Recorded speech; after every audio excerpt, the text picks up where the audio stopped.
Doctor ortho Ayurvedic oil and capsule. अब दर्द भी घुटने टेकेगा।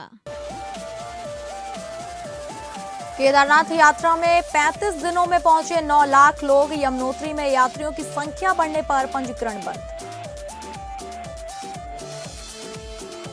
देहरादून में सौर जागरूकता स्मारिका पुस्तिका का विमोचन, सीएम धामी ने शिरकत।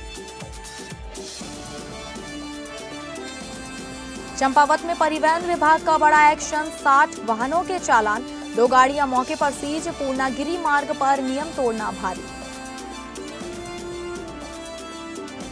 अंतर्राष्ट्रीय योग दिवस 2026 का काउंटडाउन, चंपावत में कोली ढेक झील से गूंजा योग का संदेश। लाइव योग कार्यक्रम प्रदेश में बना आकर्षण।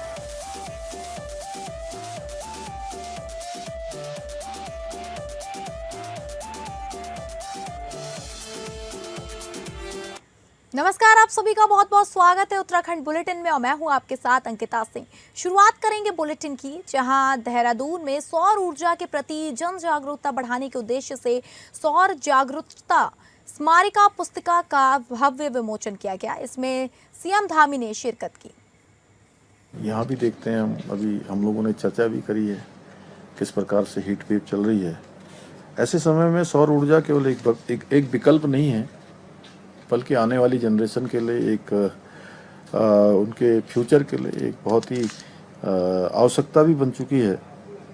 और इसीलिए माननीय प्रधानमंत्री जी के नेतृत्व में पीएम सूर्य घर योजना के अंतर्गत उत्तराखंड में अनेक उपलब्धियां अर्जित की हैं, जो आज पूरे देश के लिए भी एक तरह से कहीं न कहीं उदाहरण है। ये हमारे लिए गर्व का विषय है कि राज्य में 40,000 रूफटॉप सोलर संयंत्रों का अपना प्रारंभिक लक्ष्य निर्धारित समय से ही पहले ही पूरा कर लिया गया है। और अभी हम लोग सीएम सौर स्वरोजगार योजना को भी दोबारा से उसको करने वाले हैं, उस पर भी हमारा काम चल रहा है। साथ ही जो हमारे निर्धारित संयंत्रों के जो लक्ष्य हैं उसमें से लगभग जो काम चल रहा है उसमें 95% काम यहाँ पर पूरा किया गया है। ये हम लोगों के लिए बड़ा गर्व का विषय है कि पीएम सूर्य घर योजना के प्रभावी क्रियान्वयन में उत्तराखंड राज्य देश के 9वें स्थान पर पहुंच गया है पूरे देश के अंदर।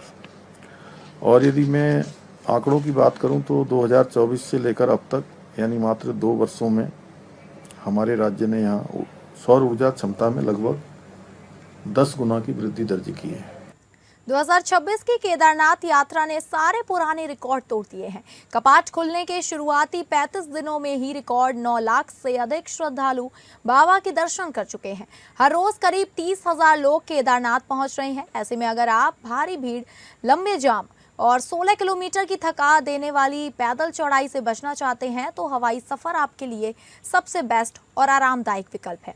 केदारनाथ और यमुनोत्री में यात्रियों की संख्या बढ़ने पर यात्रियों के पंजीकरण बंद कर दिए गए हैं। इससे यात्रियों ने हंगामा किया, लेकिन पंजीकरण न होने पर यात्रियों को मायूस लौटना पड़ा।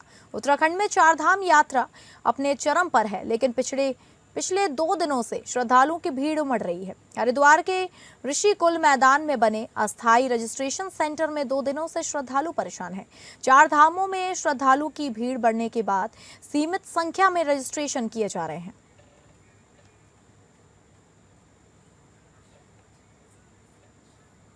उत्तराखंड के सीमांत जनपद चंपावत से एक ऐसी खबर सामने आई है जिसने पूरे प्रदेश का सिर गर्व से ऊंचा कर दिया है।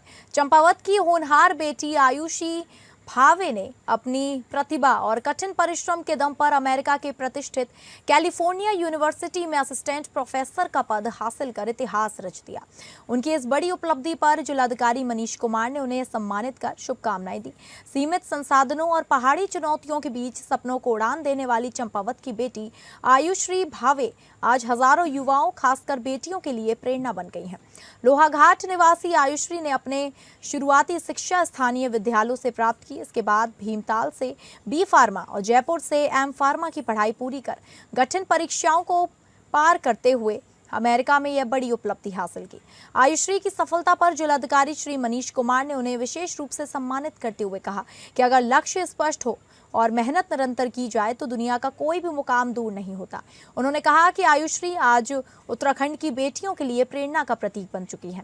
इस अवसर पर आयुश्री की माता श्रीमती भावना, जो वर्तमान में राजकीय इंटर कॉलेज देवीधुरा में अध्यापिका हैं, उनको भी सम्मानित किया गया। बेटी के व्यक्तित्व निर्माण, शिक्षा और संस्कारों में उनकी अहम भूमिका रही है। खास बात यह है कि आयुश्री केवल शिक्षा और रिसर्च तक सीमित नहीं है, बल्कि कला और संगीत के क्षेत्र में भी उनकी गहरी पकड़ है। फार्माकोलॉजी विश्व पर उनकी पुस्तकें प्रकाशित हो चुकी हैं और उन्होंने फाइन आर्ट व संगीत में भी डिग्री हासिल कर अपनी बहुमुखी प्रतिभा का परिचय दिया है।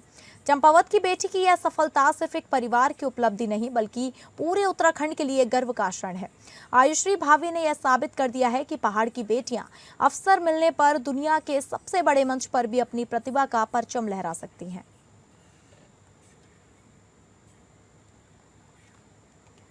चंपावत में एक ऐसा पल देखने को मिला है जहां प्रशासन और पत्रकारिता जगत के बीच बने मजबूत रिश्तों की झलक साफ नजर आई। जनपद के जिला सूचना अधिकारी धीरज कार्की के चमोली स्थानांतरण पर पत्रकारों ने उन्हें भावभीनी विदाई दी। इस दौरान माहौल भावुक रहा और कई पत्रकारों ने उनके सरल स्वभाव, समन्वय और कार्यशैली को याद करते हुए उन्हें शुभकामनाएं दी। चंपावत जिले के जिला सूचना अधिकारी श्री धीरज कार्की का स्थानांतरण चमोली जनपद होने पर पत्रकारों, प्रशासनिक अधिकारियों और शिव चिंतकों ने उन्हें भावभीनी विदाई दी। उनके अचानक हुए स्थानांतरण को जिले के पत्रकारों ने भावुक और दुखद क्षण बताया। पत्रकारों का कहना था कि धीरज कार्की ने अपने कार्यकाल के दौरान हमेशा सरल, सहज और समन्वयकारी भूमिका निभाई। जिले की सूचनाओं को समय पर उपलब्ध कराने, मीडिया और प्रशासन के बीच बेहतर तालमेल बनाने तथा हर परिस्थिति में सहयोग करने के कारण उन्होंने सभी के दिलों में विशेष स्थान बनाया। विदाई समारोह के दौरान कई पत्रकार भावुक नजर आए। पत्रकारों ने कहा कि धीरज कार्की ने कभी समय की परवाह नहीं की और कई बार दिन भर व्यस्त रहने के बावजूद केवल चाय के सहारे काम करते हुए भी जिले की सूचनाओं को प्राथमिकता दी। सूचना विभाग के कार्यों में उनकी सक्रियता और जिम्मेदारी की सभी ने खुलकर सराहना की। इस अवसर पर जिलाधिकारी श्री मनीष कुमार ने भी धीरज कार्की के कार्यों की प्रशंसा करते हुए कहा कि उन्होंने अपने दायित्वों का निर्वहन पूरी निष्ठा और जिम्मेदारी के साथ किया। जिलाधिकारी ने उनके उज्जवल भविष्य, उत्तम स्वास्थ्य और दीर्घायु की कामना करते हुए नए जनपद में भी सफलता की शुभकामनाएं दी हैं। विदाई के दौरान पत्रकारों और उपस्थित लोगों ने यह भी कहा कि यदि भविष्य में कभी अवसर मिले तो धीरज कार्की पुनः चंपावत में सेवाएं देने अवश्य लौटे, क्योंकि उनका कार्यकाल जिले में हमेशा याद किया जाएगा। चंपावत में जिला सूचना अधिकारी धीरज कार्की की विदाई सिर्फ एक प्रशासनिक प्रक्रिया नहीं, बल्कि भावनाओं से जुड़ा वह पल बन गई जहां पत्रकारों और प्रशासन ने मिलकर उनके कार्यों को याद किया और बेहतर भविष्य की शुभकामनाएं दी।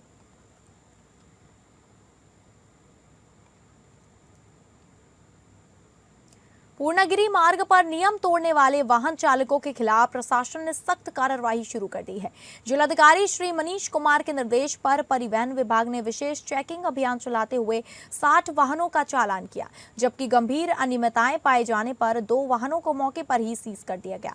ओवरलोडिंग, बिना टैक्स, बिना परमिट और ड्रिंक एंड ड्राइव जैसे मामलों में यह बड़ी कार्रवाई सामने आई है। जनपद चंपावत के मुख्य पूर्णागिरी मार्ग पर परिवहन विभाग ने नियमों की अनदेखी करने वालों के खिलाफ सघन चेकिंग अभियान चलाया। संभागीय परिवहन अधिकारी मनोज बगोरिया के नेतृत्व में हुई इस कार्रवाई में सड़क सुरक्षा और यातायात नियमों के उल्लंघन पर सख्त रुख अपनाया गया। अभियान के दौरान विभिन्न श्रेणियों में कुल 60 वाहनों के चालान किए गए, जबकि गंभीर अनियमितताएं के चलते 2 वाहनों को मौके पर ही सीज कर दिया गया। जांच के दौरान सबसे ज्यादा कार्रवाई ओवरलोडिंग पर हुई, जिसमें 26 वाहनों के चालान काटे गए। इसके अलावा बिना टैक्स चल रहे 19 वाहन, बिना प्रभावी ड्राइविंग लाइसेंस वाहन चला रहे 7 चालक, बिना परमिट संचालित 4 वाहन, ड्रंक एंड ड्राइव के 2 मामले और बिना फिटनेस के चल रहे 1 वाहन के खिलाफ कार्रवाई की गई। अन्य नियमों के उल्लंघन में भी 1 चालान किया गया। प्रवर्तन कार्रवाई के साथ साथ परिवहन विभाग ने पुलिस विभाग के सहयोग से सड़क सुरक्षा जागरूकता अभियान भी चलाया। इस दौरान वाहन चालकों और यात्रियों को यातायात नियमों के पालन, सीट बेल्ट, सुरक्षित ड्राइविंग और ड्रिंक एंड ड्राइव से बचने के लिए जागरूकता किया गया। अधिकारियों ने साफ संदेश दिया कि शराब पीकर वाहन चलाना न सिर्फ कानूनन अपराध है बल्कि यह जानलेवा भी साबित हो सकता है। इसलिए सुरक्षा मानकों का पालन सभी के लिए जरूरी है। पूर्णगिरी मार्ग पर प्रशासन की इस बड़ी कार्रवाई ने साफ कर दिया है कि अब नियम तोड़ने वालों के लिए कोई राहत नहीं होगी। सड़क सुरक्षा और श्रद्धालुओं की सुरक्षित यात्रा सुनिश्चित करने के लिए प्रशासन लगातार सख्त निगरानी बनाए हुए है।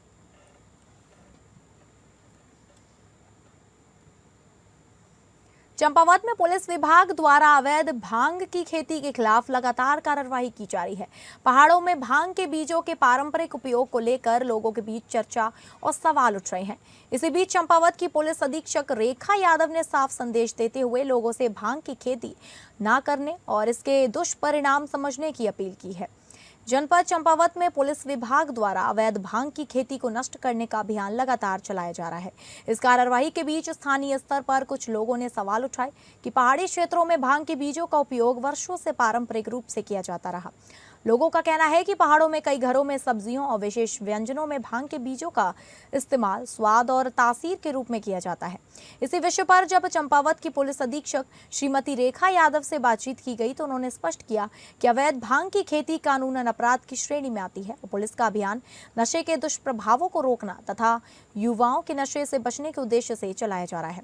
एसपी रेखा यादव ने कहा कि भांग की खेती से जुड़े मामलों में कानून का पालन सर्वोपरि है और अवैध रूप से इसकी खेती करना दंडनीय अपराध है।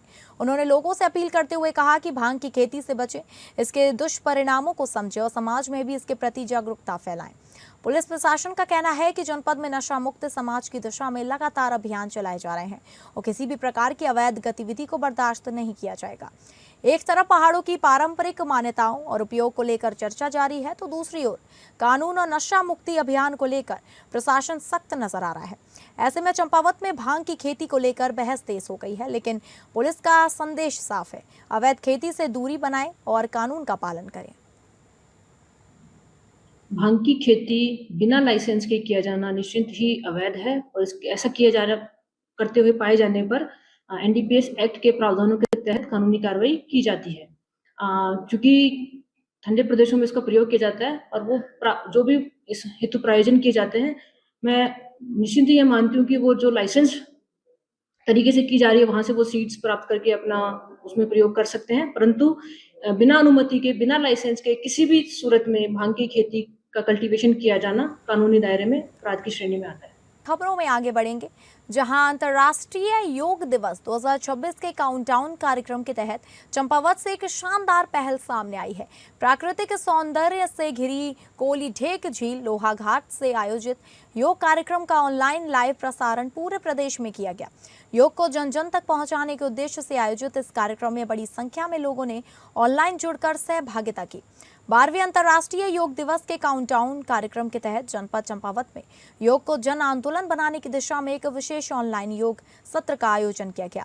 जिलाधिकारी श्री मनीष कुमार के दिशा निर्देशों में जिला आयुर्वेदिक एवं यूनानी विभाग द्वारा यह कार्यक्रम आयोजित किया गया। इस वर्ष अंतर्राष्ट्रीय योग दिवस की थीम स्वास्थ्य, ज्ञान व वैश्विक शांति के लिए योग निर्धारित की गई है। इसी कड़ी में 26 और 27 मई को कोलीठेक झील लोहाघाट से योग सत्र का लाइव प्रसारण यूट्यूब के माध्यम से पूरे प्रदेश में किया गया। प्राकृतिक वादियों के बीच आयोजित इस योग कार्यक्रम का उद्देश्य लोगों को योग के प्रति जागरूक करना और स्वस्थ जीवन शैली अपनाने के लिए प्रेरित करना रहा। 2 दिवसीय इस ऑनलाइन योग सत्र में जनपद वासियों, युवाओं और सोशल मीडिया के माध्यम से जुड़े लोगों ने उत्साहपूर्वक भागीदारी की। कार्यक्रम में विभागीय योग अनुदेशक श्रीमती सोनिया आर्य, श्रीमती कविता बोहरा, लीला जोशी, विजय देवपा और प्रकाश नेगी ने आयुष मंत्रालय, भारत सरकार द्वारा निर्धारित कॉमन योग प्रोटोकॉल के अंतर्गत विभिन्न योगासन, प्राणायाम और ध्यान का सरल एवं विधिवत अभ्यास कराया। जिला आयुर्वेदिक एवं यूनानी अधिकारी डॉक्टर प्रकाश सिंह ने जानकारी देते हुए बताया कि आगामी 21 जून अंतर्राष्ट्रीय योग दिवस तक जनपद के विभिन्न क्षेत्रों में लगातार योग जागरूकता कार्यक्रम आयोजित किए जाएंगे ताकि अधिक से अधिक लोग योग को अपनी दिनचर्या का हिस्सा बना सके। कोलीठेक झील की शांति वादियों से निकला योग का यह संदेश अब पूरे जनपद में स्वास्थ्य और जागरूकता की नई अलख जगा रहा है। चंपावत में योग को जन जन तक पहुंचाने की यह पहल आने वाले योग दिवस को और भी खास बनाने की तैयारी मानी जा रही है।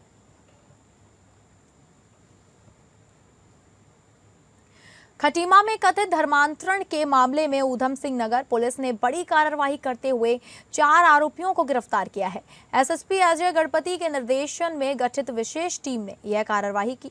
पुलिस के अनुसार आरोपी गरीब, भोले भाले और थारू समाज के लोगों को पैसों, इलाज, आर्थिक सहायता और अन्य प्रलोभन देकर ईसाई धर्म अपनाने के लिए दबाव बना रहे थे।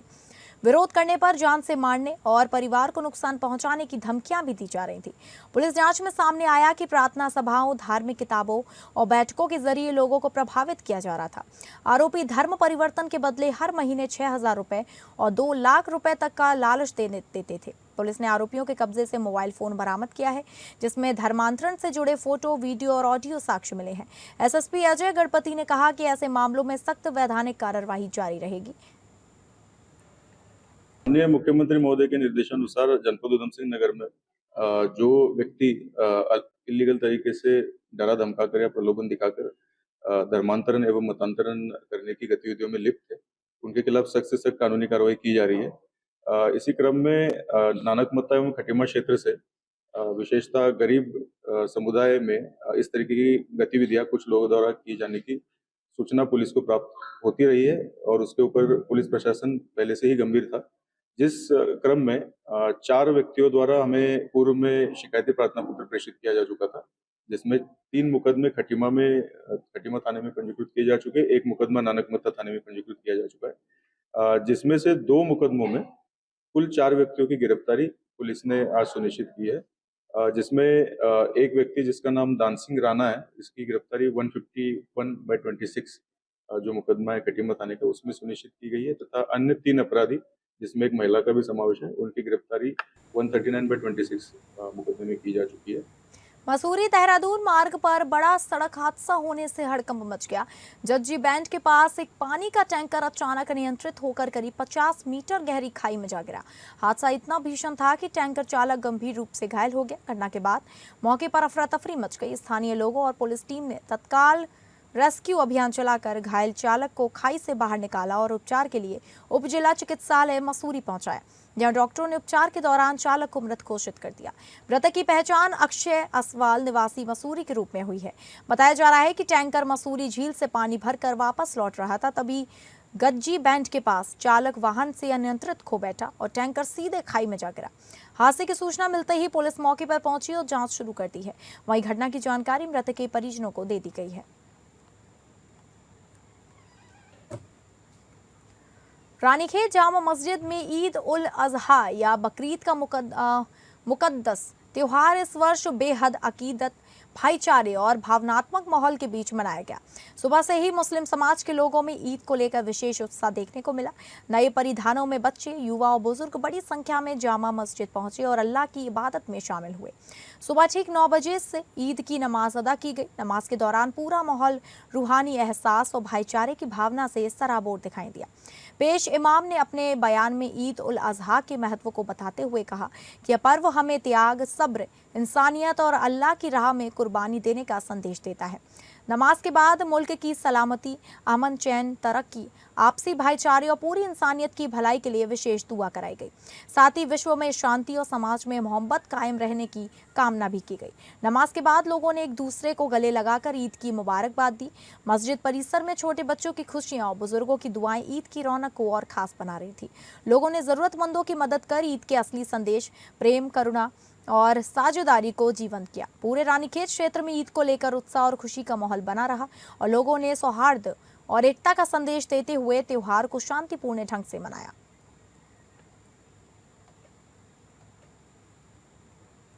रुड़की ईदगाह में ईद उल अजहा की नमाज संपन्न, जिसमें बड़ी संख्या में लोगों ने नमाज अदा की। नमाज शहर मुफ्ती सलीम साहब के द्वारा पढ़ाई गई। खास बात यह रही कि नमाज के दौरान मुस्लिम समाज के लोगों द्वारा शासन प्रशासन के आदेशों का पालन किया गया। मुस्लिम धर्मगुरु ने मुस्लिम समाज के लोगों से अपील की कि वह कुर्बानी निर्धारित स्थानों पर ही करें और वेस्ट मटेरियल को सरकारी डस्टबिन में डालें। नमाज के दौरान रुड़की ईदगाह पर प्रशासन भी बड़ी संख्या में मौजूद रहा।